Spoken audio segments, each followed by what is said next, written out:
Selamat malam Bapak Ibu, saudara-saudari yang terkasih. Sebelum tidur malam ini, saya Ibet Bingarsi akan berbagi renungan dari Pendeta Dr. Erastus Sabdono yang berjudul Allah Seperti Senyap. Tidak bermaksud melecehkan sekolah tinggi teologi, tetapi memang fakta berbicara bahwa banyak lulusan sekolah tinggi teologi yang menjadi pembicara yang mengaku sebagai sumber pengetahuan tentang Allah, tetapi tidak memperlengkapi diri dengan pengalaman perjumpaan dengan Allah. Mereka adalah orang-orang yang bisa mengisi banyak tulisan dan berkhotbah di media sosial. Dari pernyataan-pernyataan mereka dan tulisan-tulisan mereka dalam bentuk perdebatan-perdebatan dan adu argumentasi, nampak betapa tidak patutnya mereka menjadi juru bicara Tuhan. Dan itu menunjukkan kalau memang mereka tidak takut akan Allah.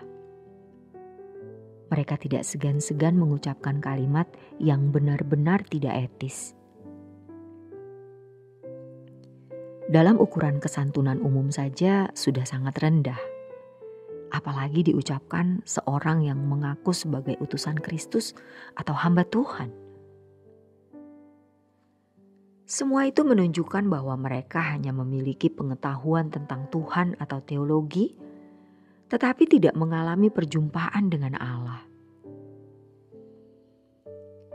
Ini perlu dikemukakan, sebab pengaruh tulisan dan pernyataan-pernyataan mereka di media sosial cukup signifikan bagi jemaat yang belum bisa membedakan roh. Membedakan roh di sini artinya belum bisa membedakan antara kebenaran dan ketidakbenaran. Tidak jarang terjadi tuduhan-tuduhan terhadap orang lain secara semena-mena, apakah tuduhan itu mengenai ajaran atau mengenai individu.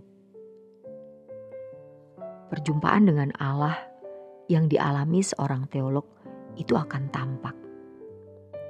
Antara lain, akan nyata sekali dari pernyataan-pernyataan dan tulisannya. Orang yang takut akan Allah itu, hasil dari perjumpaan dengan Allah, akan sangat kelihatan kesantunannya, kesalehannya. Mereka akan mengalah, tidak menyerang orang lain, tidak mengangkat diri, tidak menunjukkan bahwa seakan-akan dialah yang paling benar. Penuh belas kasihan terhadap sesama, bahkan bukan hanya terhadap sesama orang Kristen, tetapi juga terhadap mereka yang beragama lain pun mereka menunjukkan kesantunan. Faktanya, apa yang telah terjadi dalam dunia media sosial menunjukkan bahwa banyak teolog Kristen yang sebenarnya belum mengalami perjumpaan dengan Allah dan jemaat harus mengerti.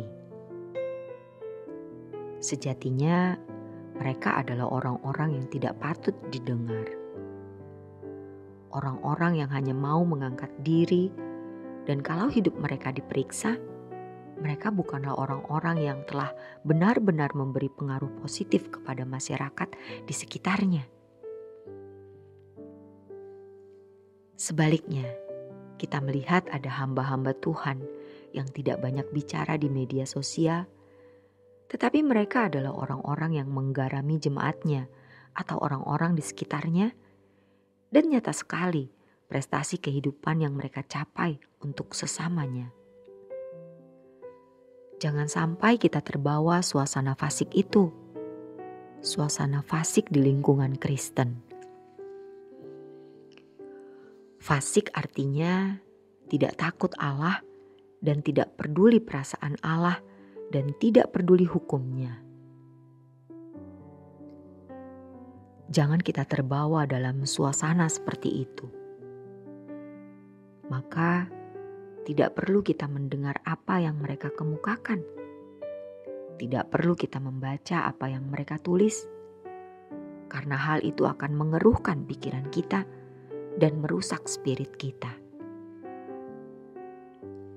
Kalau kita sudah terlanjur memiliki irama hidup yang salah karena pengaruh media sosial yang fasik itu, kita masih berkesempatan untuk berubah dan mulai menemukan Allah.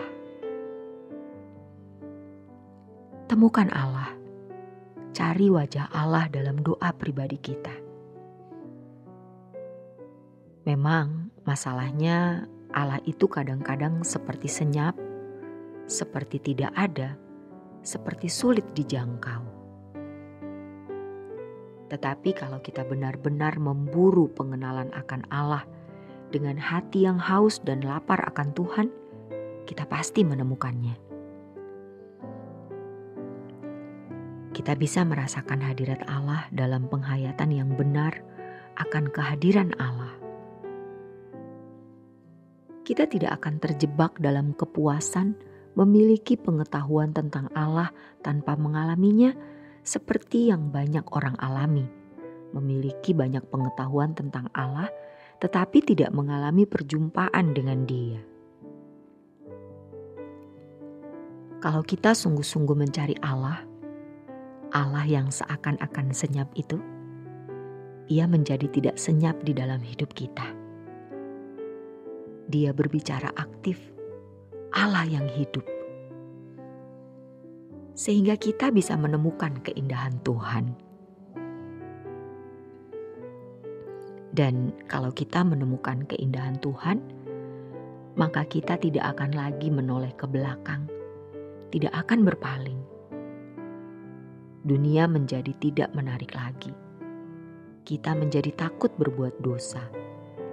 Dan kalau berbuat salah, kita akan merasa kehilangan damai sejahtera. Dengan diizinkannya COVID-19 ini melanda dunia, juga negeri kita atau masyarakat kita, hal ini mesti memicu kita untuk mencari dan menemukan Allah yang seolah-olah senyap itu.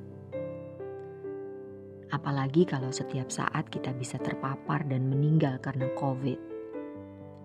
Kita harus benar-benar telah menjumpai Dia, mengalami Dia. Sehingga ketika kita ada di ujung maut, tidak ada ketakutan terhadap kematian karena kita telah menjumpai Dia, mengenal Dia. Perdebatan-perdebatan teologi itu tanpa disadari mengarahkan orang kepada kepuasan diri dalam mengenal Allah di nalar saja. Dan ini penyesatan yang benar-benar terselubung. Hal ini bukan berarti kita anti teologi. Kita harus belajar teologi. Tetapi kalau hanya belajar teologi tanpa mengalami perjumpaan dengan Allah, itu masih fasik. Dan faktanya kita melihat orang-orang yang memiliki pengetahuan teologi yang cukup atau bahkan berlimpah, ternyata perilakunya jahat. Ternyata perilakunya menyakiti orang. Ternyata perilakunya tidak lebih baik dari orang-orang non-Kristen. Dan itu tampak dari tulisan dan pernyataannya di media sosial. Kiranya Tuhan memberikan kita kebijaksanaan dan hikmat untuk bisa membedakan roh ini.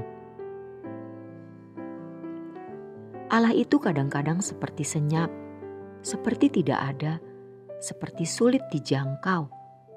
Tetapi kalau kita benar-benar memburu pengenalan akan Allah, dengan hati yang haus dan lapar akan Tuhan, kita pasti menemukannya. Demikianlah renungan malam kali ini. Kiranya renungan ini memberi pencerahan bagi kita semua.